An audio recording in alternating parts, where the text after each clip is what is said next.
Sangtam amatera tingote La silakanya lam tere Hi sayang tungko yujo zikeno Durana ra akira hiyale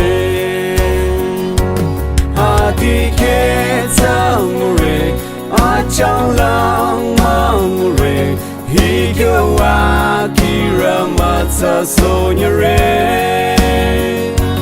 Aduya chomure Asisi chomangu Majin chonong ta kira nata Duratina na akira koting rei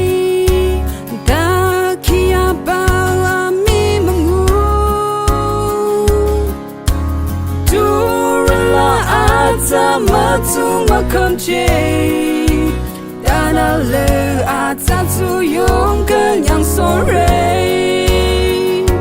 Adike taure Achang lang maure Higawa kira mata sonyare Adong ya chore Asisi chomangu Majin chonong ta kira ta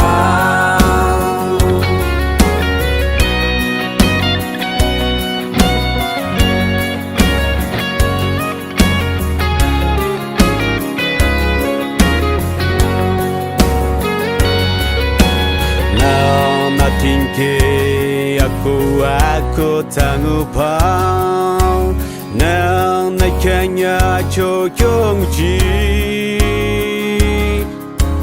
Tanatiki chamali Tatsasin aku kanong tu dalam tim Adike taure Achang lang maure Higawa kira mata sonyare Adong ya chomure Asisi chomangu Majin chonong ta kira ta